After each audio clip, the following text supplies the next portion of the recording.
Children have a way of saying things that are both brutally honest and asking questions that are brutally courageous. Well, such is the story of my guest, Lauren Nelson, whose daughter's brutally courageous question became a game changer for her. And because Lauren is another fierce warrior full of faith and determined to follow the Lord's leading in her life, her daughter's question became the seed of her obedience to the Lord and a legacy she could leave for her children, generations, and the nations to come. Let's jump into this episode. It's a good one. Hi, and you're listening to Java with Jen with your host, Jenna Lee Samuel.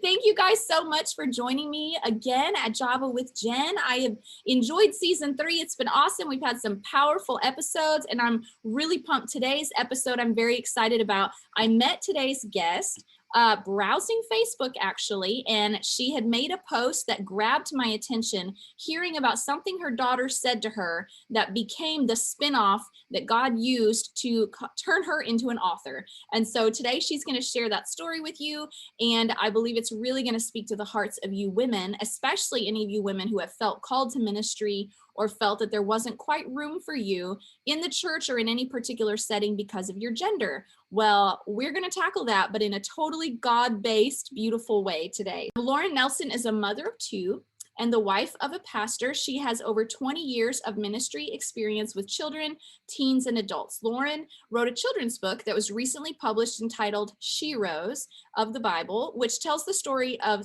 26 heroic women from the Bible who pushed past their fears and watched God do miraculous things because of their faith. Her book will be officially released to bookstores in December of this year, although you can purchase it now on her website, so go do that, get ahead of the rush. And Lauren loves to inspire young and old with stories of courageous faith that overcome fear. You guys, this is why me and Lauren get along already. Lauren, thanks for joining me today. Thank you so much for having me, Jen. This is wonderful. I know, it's such a wonderful surprise to meet you, and you were so willing to just meet kind of last minute. I just asked you a few days ago to be on the show, and you were just ready for me. I love it. Well, I'm excited. I'm ready to share and talk with your audience and talk with you. So you've been a wonderful person to work with. Oh, good. Well, thank you so much for joining me too. Okay, so you, just a little backstory. You and your husband have been in ministry for 20 years, right? Yeah, Okay. we have. So in various ways, we did youth ministry for a lot of years. And then my husband was the associate pastor of a church for about 5 years. And then we planted a church together in the last 3 years. So basically a year of that has been COVID. So it's been interesting. Okay, so I noticed in your bio, you said the wife of a pastor, but you're a pastor too. Absolutely. Okay. And as soon as you read that, I thought, gosh, because that's what was on my book. But in reality, I really like to say we planted a church together. We pastor a church because we do. It's a team effort. You're the mother of the house. I mean, we need dad and mom in that house. That's exactly right. It's so true. And I get to preach. I get to preach whenever I feel like I want to. I feel like the Lord's put something on my heart. My husband's like, yes, go for it. So he preaches, I preach. We have an executive pastor at our church that's a woman as well. And she's incredible. Another mama in the house. So great. I love it. Yeah, it's awesome. You've got a real voice into this. So I know some of my audience, I'm sure, are women who are in ministry, feel called to ministry, or just want to do the work of God, whether that's in the church or at home or in the workplace or whatever. But I feel like women have so much untapped fierceness, ferocity. I don't know what that word would be for serving the Lord. And I feel like, well, we just have a lot to jump into. But what caught my eye on your post, which is what I want you to start with, is something your daughter said that was the kickoff for all of this. So go ahead and let's start with that. Yeah. So I was driving in the car with my daughter and my son. They were in the back seat. We were actually on our way to church. And my daughter, who was 7 at the time when she asked the question, was like, Mom, can I ask you a question? Why are boys more important than girls? I was completely thrown back. I mean, I couldn't believe that she asked me that. And I said, why would you ask me that? And she said, well, Mom, it just seems like God thinks that boys are more important than girls because all we learn about in church are boys. Wow. that was such a profound statement for a 7-year-old, and it really struck me. And one of the things that we were learning about in our church, this was back when my husband was the associate pastor at a church. One of the things that we were learning there was that to pay attention to those moments when God speaks to you or catches your attention. And it was called a Kairos moment, right? It's that time when God just intervenes and speaks to your heart, that there's something that you're supposed to pay attention to. So that was my Kairos moment where I was like, hold on, there's something to this. So we were learning, what is God saying to you? That's that Kairos moment. And what are you going to do about it? So I knew I needed to do something to answer her question, because it struck me in my heart so heavily. And I had asked her, well, but haven't you heard about Ruth and Esther? And because I know we've talked about it. She said, yes, Mom, I've heard of them, but we don't talk about them a whole lot in church. Every week it's about boys. So I went home and I thought, okay, I need to answer my daughter's questions. So what do we do when we need a book and we have a question? We Google it. Yeah. And so that's what I did. I Googled, women of the Bible, children's books about women of the Bible.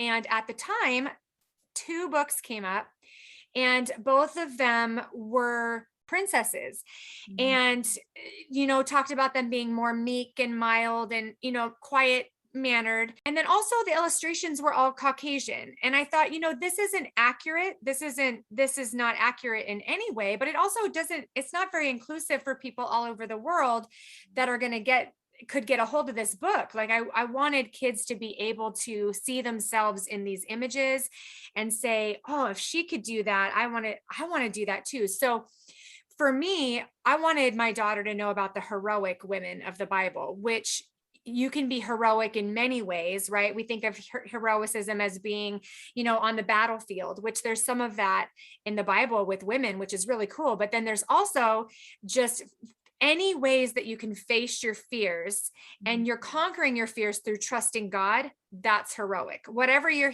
fears are, that's heroic. And so I didn't find anything like that. And I had read the Bible before. I loved the stories of these women. And I thought, why am I not finding any books that are really tapping into this amazing courage that these women had? And so I began to retell those stories to my daughter in my own way, in a creative way. And she loved the stories that I had told her. And so I started to realize, I think there's other kids in this world that probably have the same question, whether they can articulate it well, or maybe they haven't articulated that, or they haven't quite thought that through. Somehow we as a church are giving this impression that women are not as important because we're just not talking about them. But the Lord does not feel that way, because the women are all throughout the Bible. We just haven't chose to highlight them. And there's incredible men stories. We need to talk about those awesome men in the Bible, like David and all these amazing men from the Bible, Paul. But there's some amazing women, and we just need to be able to tap into both of those. So I wrote my children's book and entitled it Sheroes of the Bible, because they're the women heroes. And my book has 20 stories, 26 women that did courageous things and watched God do miracles in their lives because they trusted him with their lives. So that's the role model that I wanted for my daughter. That's the role model, these biblical role models that I wanted for girls growing up, to be able to see these women and go, I can be bold and courageous. My daughter wasn't really into princesses. I wasn't really either when I was a kid. And I was loud, and my daughter was loud, and she was bold, and she was, so she wasn't meek and mild and quiet. And God can use the meek and mild and quiet, but he can also use the loud and the proud and the bold. And so I just wanted kids to be able to see themselves, however God created them, that they could be used by him if in a moment they just say, I trust you. That's so good. My fears. That's so good. I just love that. First of all, I want to say thank you for, as a mother, seeing an opportunity and not just a question that stumped you, because it's easy for us to just be like, I don't know, and not really providing a solution. But there was destiny in your daughter's question. There absolutely was. And I feel like God put in her mouth the question that so many girls have felt. I remember with our college ministry, when the few times that I preached, I remember it surprising me how wild the girls would go. Yeah, Jenna Lee, and I was like, okay, I'm going to preach way longer than I need to. So I don't know what you're hearing about, but B, I was still learning how to preach. So I wasn't actually that great. My husband's a great preacher. But it always struck me how they would cheerlead me. And it hit me later. I was like, they're cheerleading me because I'm championing them by stepping out. Yes. You know what I mean? I'm making room for them. I'm paving a way for them, like Lisa Bevere and Beth Moore have, for so many of us, Joyce Myers. And so it kind of opened my eyes to like how, and I don't want to like dramatize, oh, women are this poor little segment of society. I feel like our culture tries to victimize people way too much.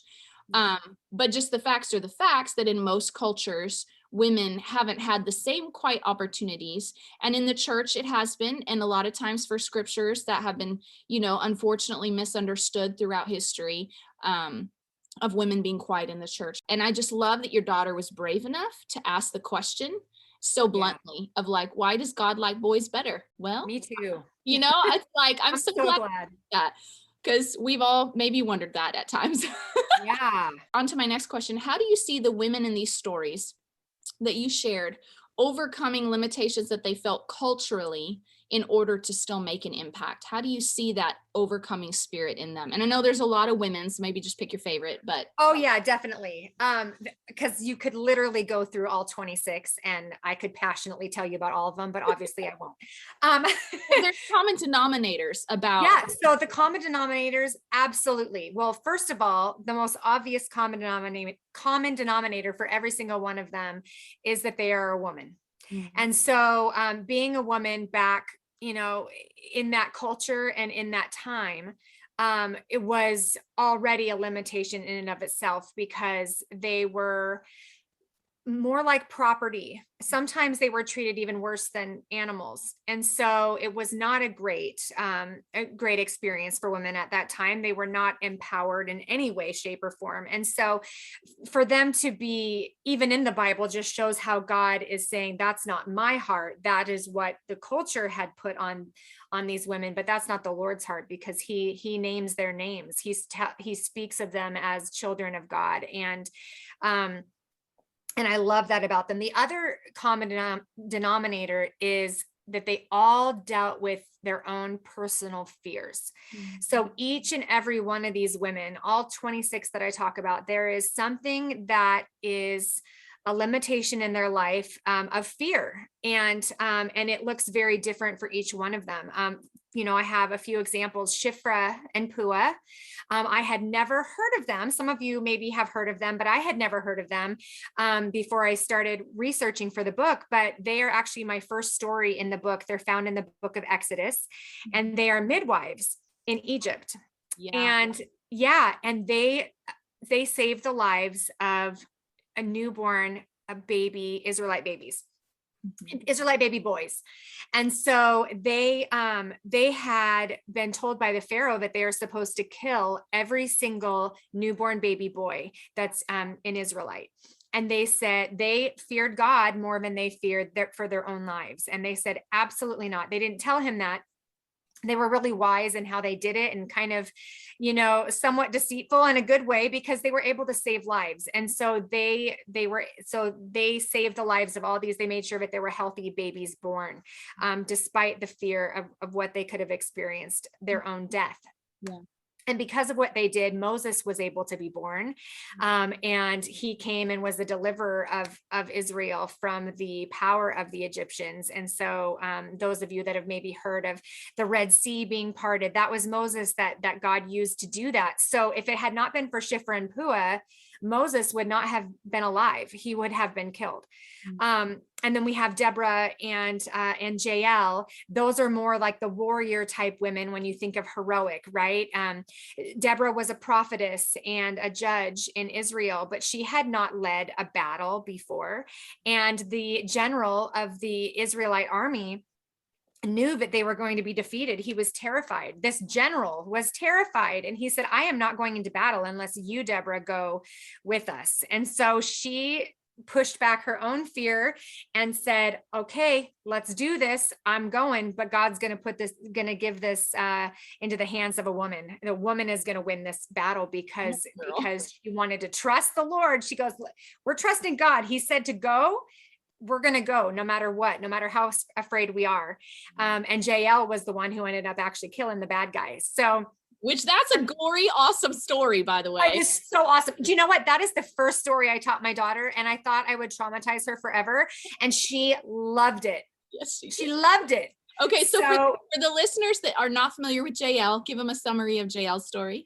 Quick summary is she basically lived in a tent right outside of where the war was happening between Israel and I'm blanking on the people they were fighting against, because there's lots of enemies and throughout the Bible that they're fighting against, but still is. Basically she the king of this other of the wicked people was running away, trying to find a place to hide because he was scared, because Deborah was doing awesome out on the battlefield. And she pretends like she's on his side, and she goes, oh, come hide in here, hide in my tent. And she says, I'll give you milk and you could take a nap. And so he said, okay. And he goes to sleep. And when he's sleeping, she takes a tent peg and she slams it into his head and kills him. So it's very graphic. In my book, I make it a little bit, lighter. We don't go into all those details because it's a children's book, but it is. She had to have some serious strength to even do that.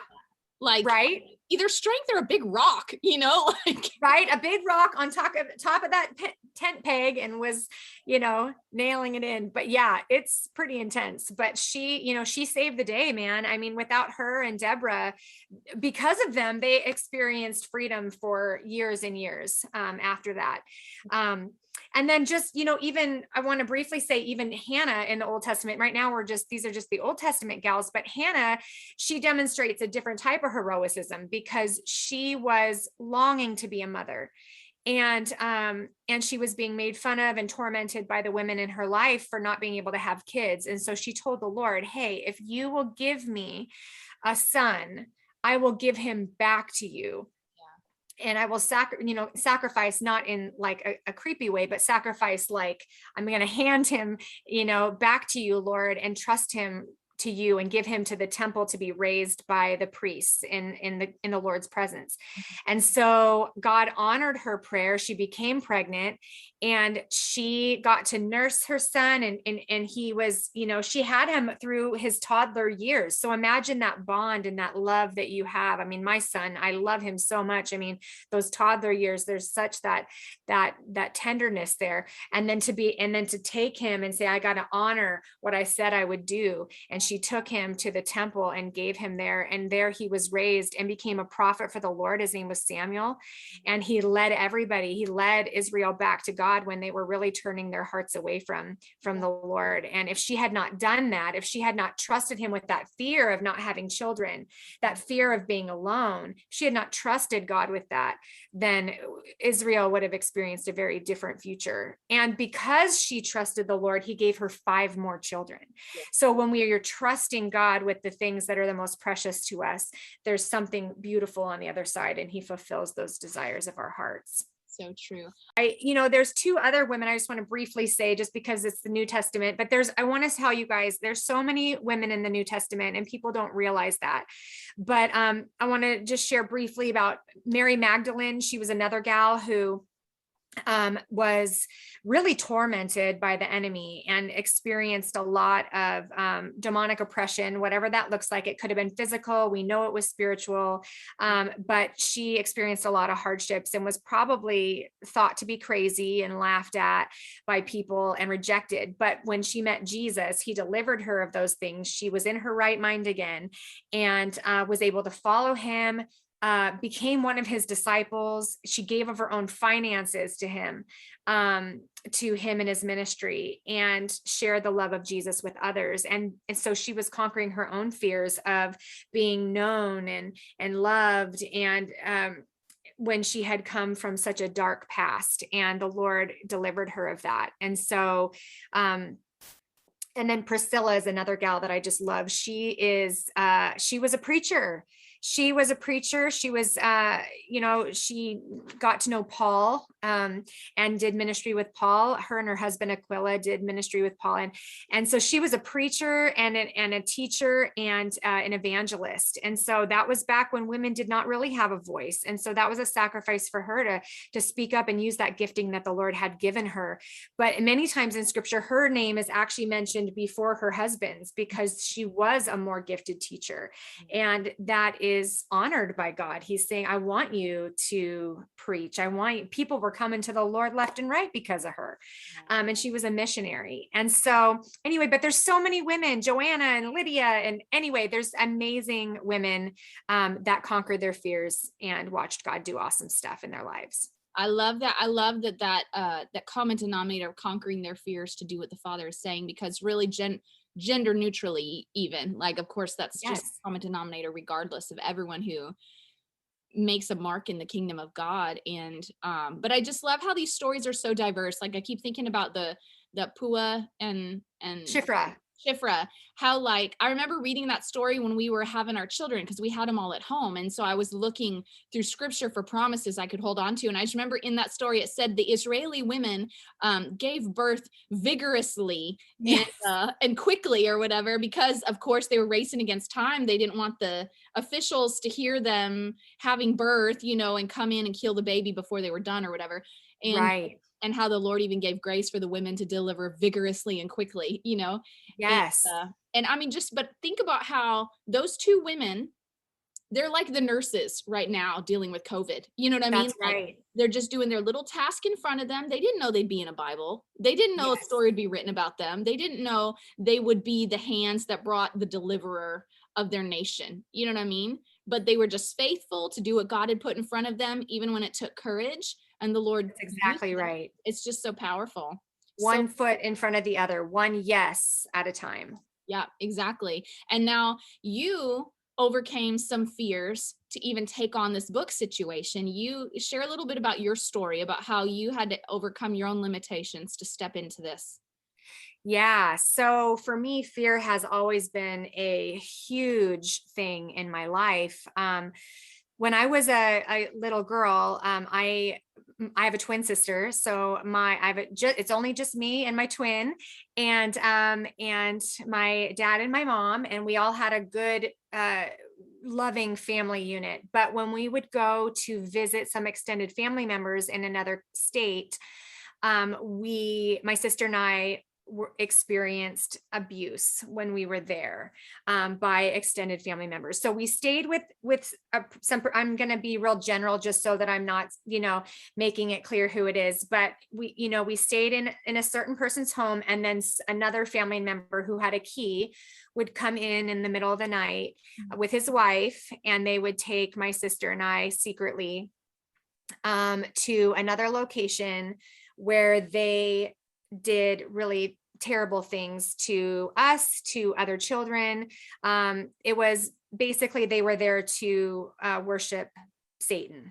And so they participated in occultic rituals that included sexual abuse of my sister and I, mental abuse as well. And so for me, obviously, that is the epitome of seeing terror and fear and experiencing fear from the time I was young. My youngest memory was I was around 4.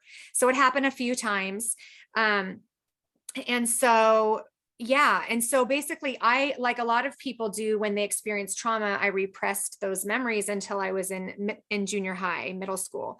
And then they came back like a flood, in bad dreams and terrible memories and lots of fear. So it just felt like this torrent of fear overtook me in middle school and junior high. So I was terrified. I felt paralyzed to go anywhere, to leave the house. I felt like I was going to get killed or kidnapped. Wow. I was terrified of bad things happening to my family, because I was told that if I said anything, I would be killed or my family would be killed. So there was a lot of fear there. And realistically so, I mean, rightly so, there was fear. And then basically when I had a personal relationship with Jesus during that time, where he was so sweet and loving, because I really pushed everybody away. My main things was I felt fear, shame, and anger, so much rage and anger inside me, because I just didn't know what to do with all these feelings. And I pushed my sister away. I pushed my parents away. I didn't let anybody in except Jesus, because he was so sweet and tender and knocking on the door of my heart through coming to me in dreams and sharing his heart and his love for me there. And then also just even through books like The Lion, the Witch, and the Wardrobe, the Chronicles of Narnia, where, for those of you who don't know, Aslan, who's the lion, the king in that, he is actually a representation of Jesus. I mean, that was C.S. Lewis when he wrote those books.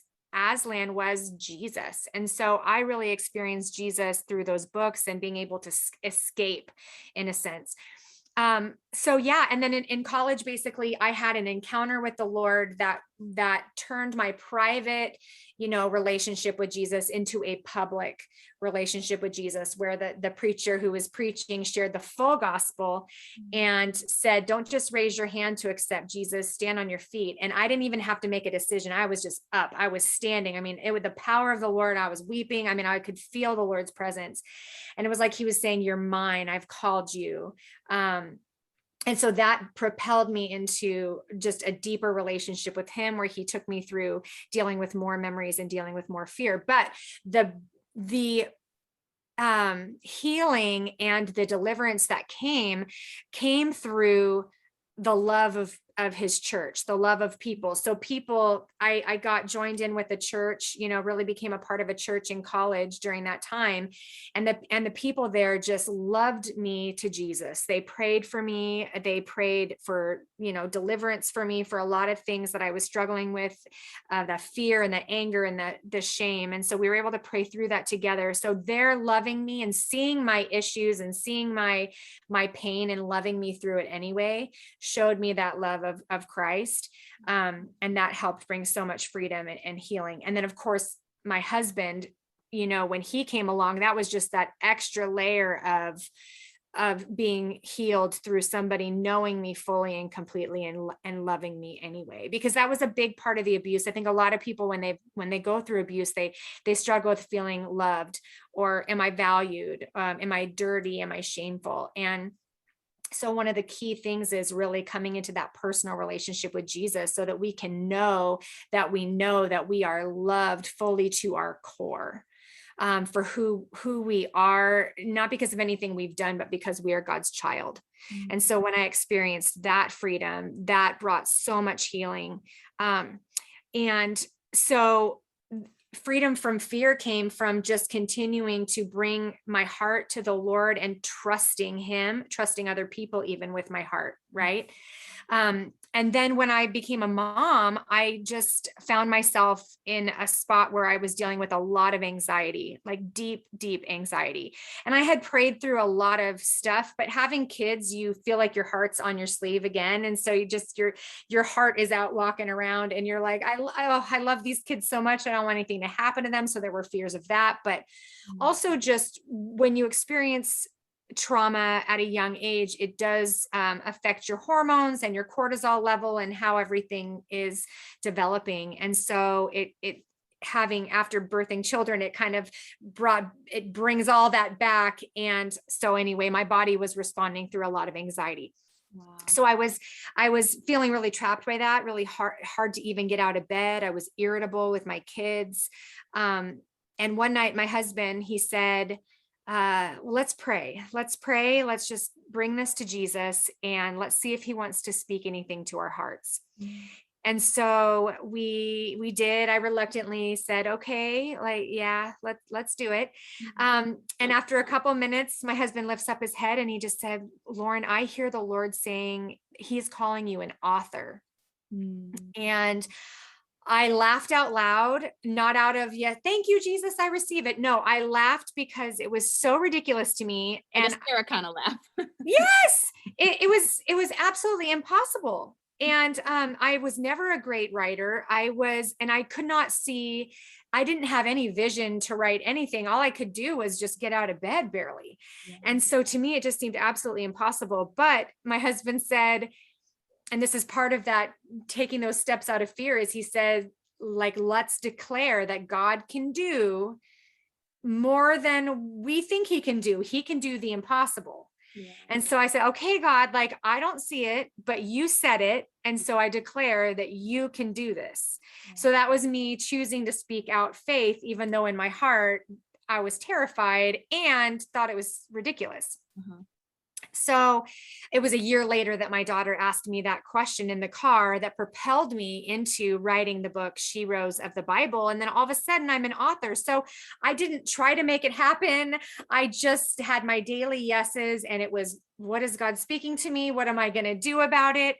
And all of a sudden he's moving me into what he spoke in the middle of my mess, in the middle of my anxiety, that I was going to be an author, that he had something bigger for me than I could ever imagine myself. Wow. That's Yes. amazing. So those were what a powerful story, like, because it wasn't just about making a decision to write a book. Like, it was just all of your being was like, yeah, this is not going to happen. right. Right. Well, and then, so once I make the choice to write the book, well, then it's okay. Now people are going to read my book. Oh my goodness. Like, I have to get this out there. I have to tell people about the book, and people are going to read it. So my heart is on these pages of this book. It's very vulnerable. And so I'm not only asking people to read it, I'm asking them to pay for it. And then I'm asking them to, like, hey, will you let me get in front of your church and tell everybody about it? I was not a public speaker.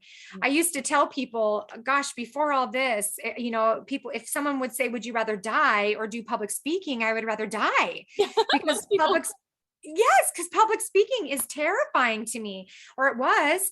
But then it's that yes at a time, and he gives you the strength that you need. And I would have never seen myself on a podcast, never seen myself doing any of this, but it's those daily yeses of conquering those fears that he gets you stronger and stronger in him and his strength to do those things and to overcome those limitations. I love that. And I just keep thinking, like, the message that you're tapping into with your book, I feel like is much bigger than you, because I've seen this message stirred up in the body of Christ a lot lately, particularly in the last 5 to 10 years. But I feel like there's been a lot more men of God, Chris Valentin, Danny Silk, a number of them speaking up to the topic of women and redeeming women and restoring women, and women are fashioned for destiny, and all of this.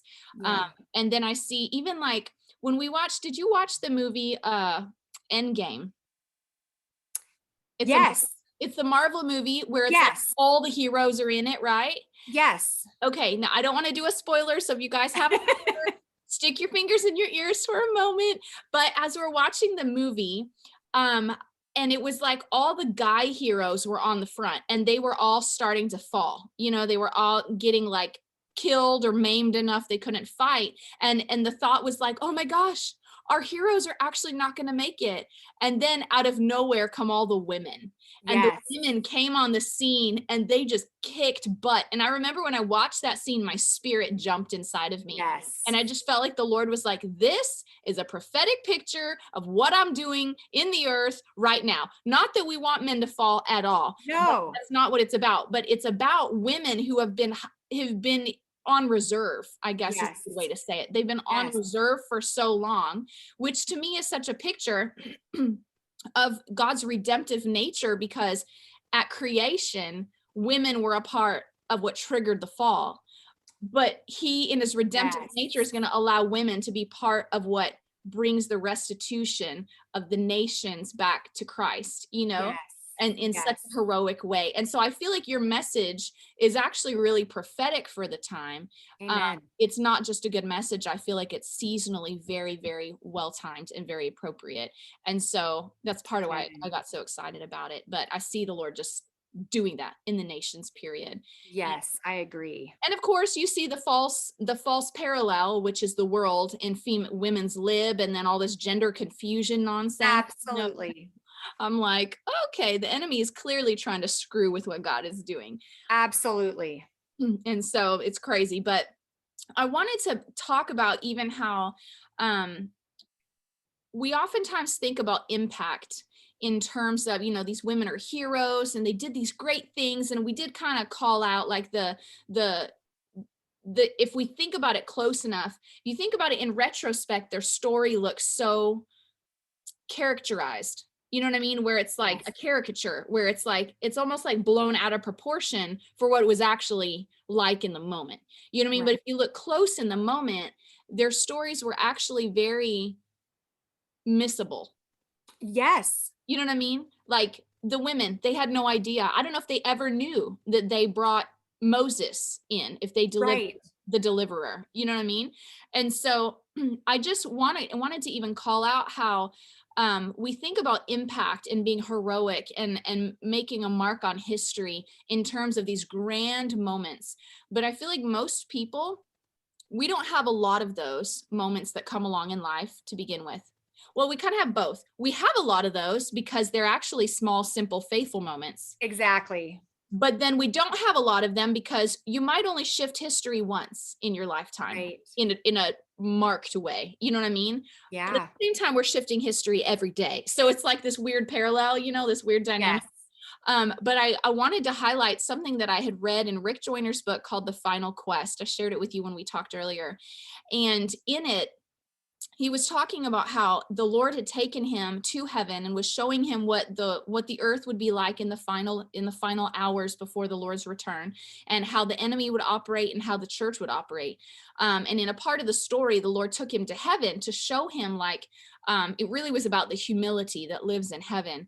But as he was there, he was seeing all these people around the throne and how the way we live our life here and our stewardship of our life here determines how we will live through eternity. God rewards us with a role in heaven that's measured by how we managed our role in the earth. And he was really blown away by the fact that when he got there and he saw all the people in heaven and he saw ministers that were well known in their time and made what we would say a big impact on the earth, right? Because they were known by many and they preached all these messages and all the things. But he was stunned by the fact that many of them were way far back from the throne because of the fact that maybe their secret life or the little things they were expected to be faithful with, they weren't faithful with, or the condition of their heart was such that much of what they did got burned up. You know what I mean?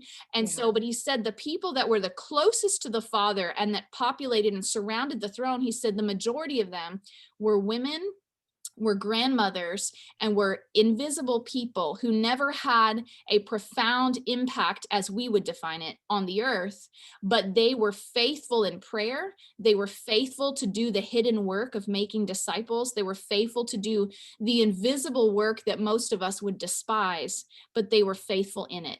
Yeah. And they were accountable to the measure that God had given them for their life. And I just, that always comforts me when I feel discouraged, that my personality is like, I need to leave a mark. I need to make an impact. I'm a power personality. And so it can be so easy, especially in our culture of American Idol and, the dream, all the shows that celebrate grand talent, and it Yeah. can be so easy to get disillusioned that being a shero is actually about making a vast, measurable impact, when really, like you're highlighting, it's really about being faithful to step beyond fear into obedience. And Yes. that may be getting up in the middle of the night to pray for people that you don't even like. You know what I mean? Exactly right. It could be raising your children when you feel like you'd rather be having a career. It Yeah. could be so many of these delivering babies who would become the deliverer of God's people. They were just delivering babies. Right.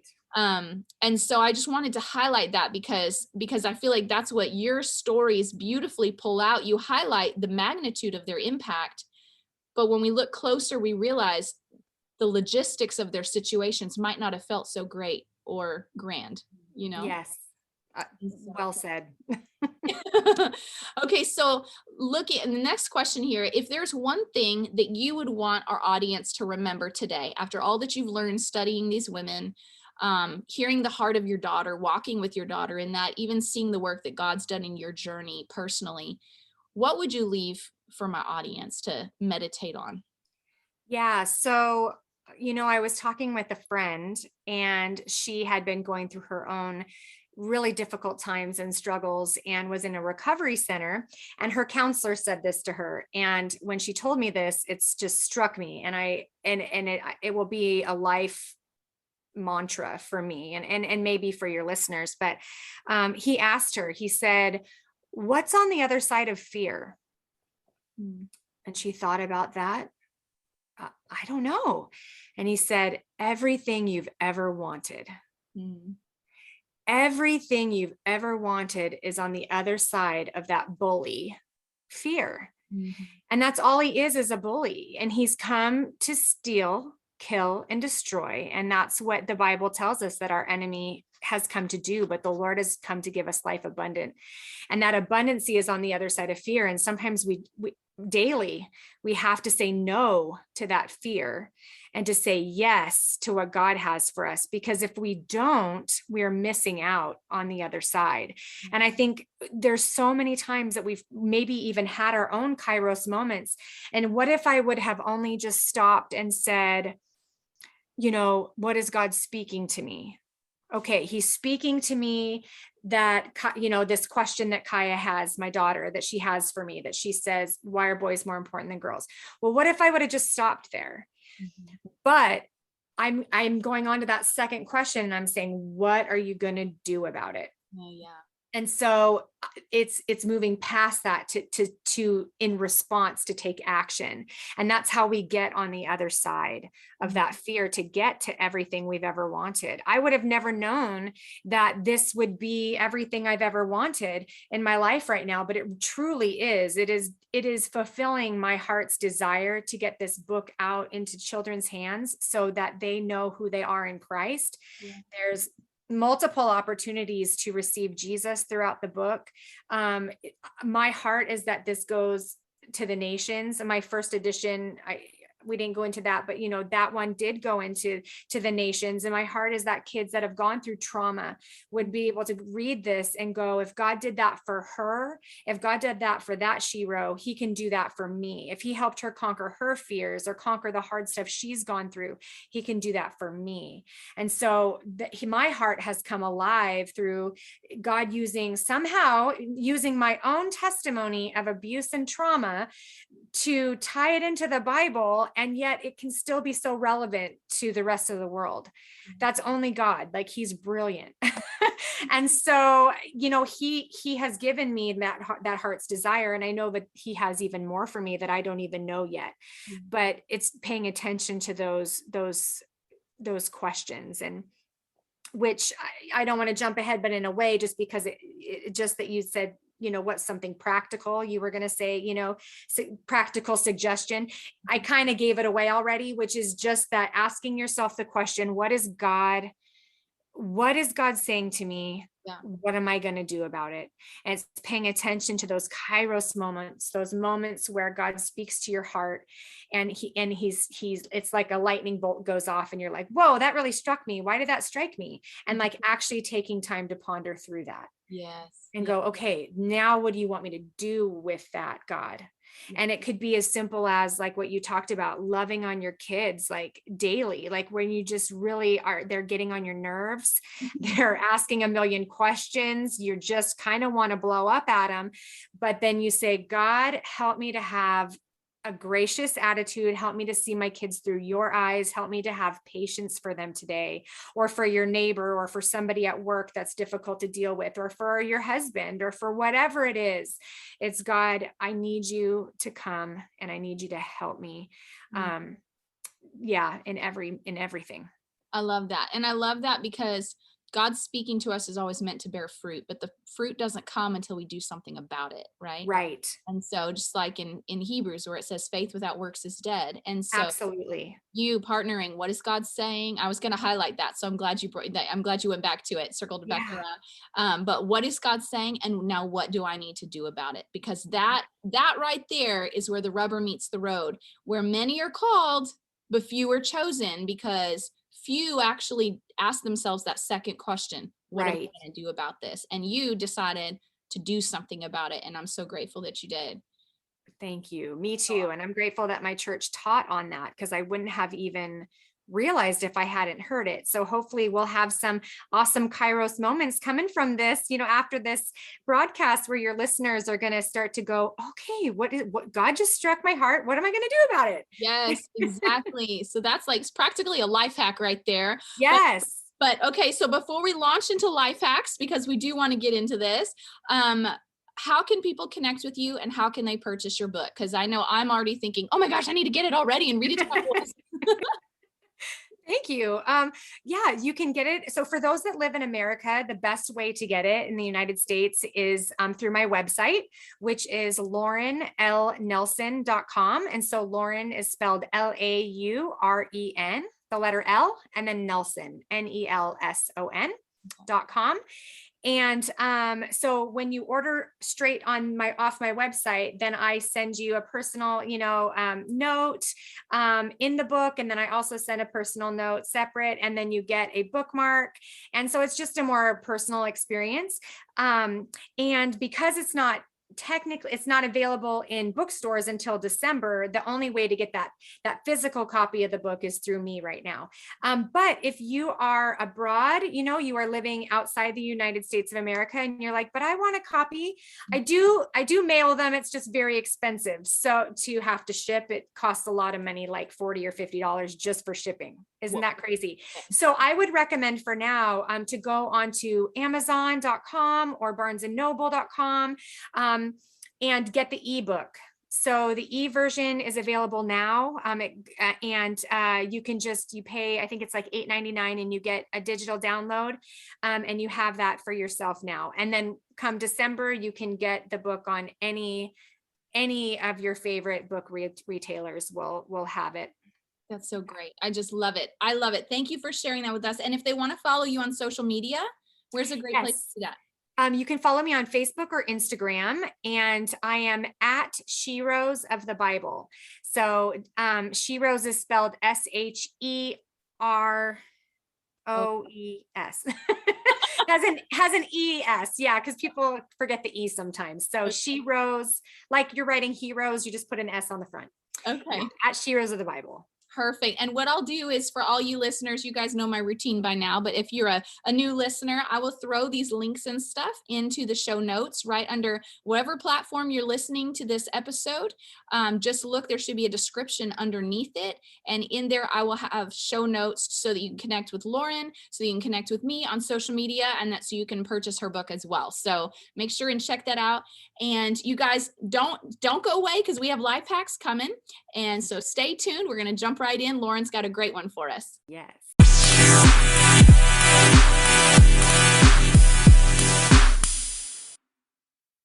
So Lauren, the episode was awesome. I loved hearing your story. Now I want to hear your life hack. What is a simple life hack that has been saving your life?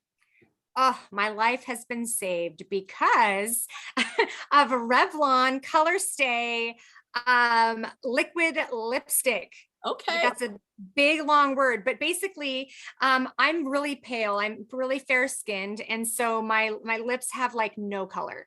And so I feel like I look like death if I don't have color on my lips. And so I would always be trying to reapply my lipstick or reapply my lip gloss. And then I found Revlon Color Stay, and I just use that. I put it on in the morning, and I've got color all day long. So I recommend that to everybody. Okay, so great tip. Now I use another one. I use actually Wet n Wild. It's the liquid cat suit, and it lasts really well, but It does wear off in the middle of the lips, Same. Okay. Yeah. After a number of hours, or it kind of depends, like if you're extra like hot, and like then it might kind of wear off a little bit.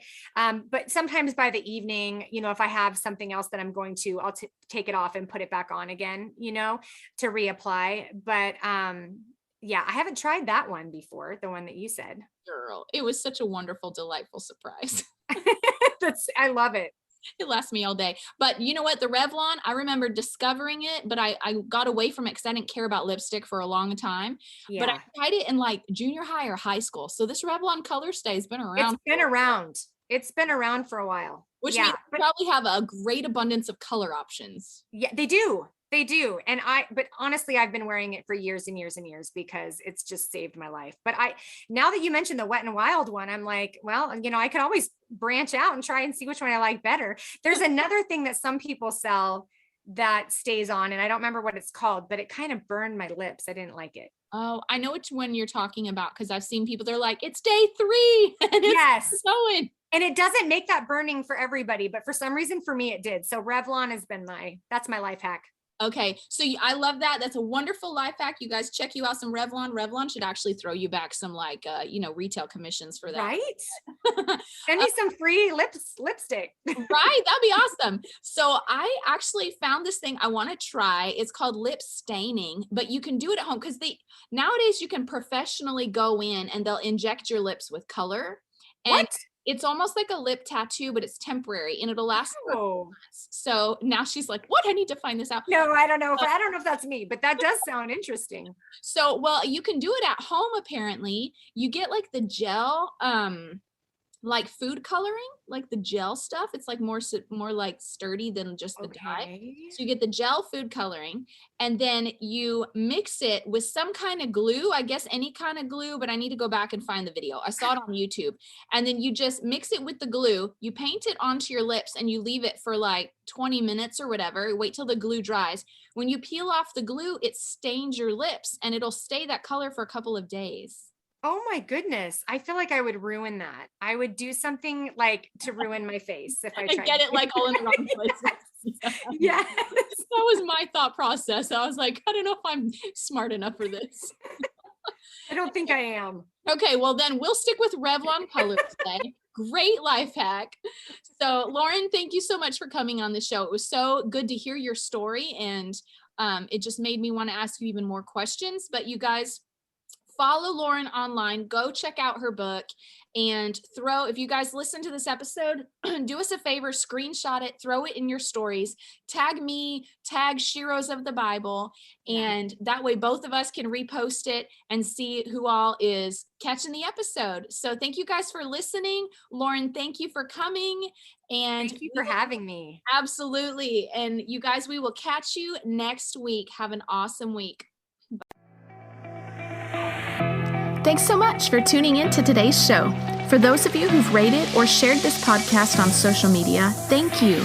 Reading your comments and reviews always means so much to me. Listen, let's stay connected.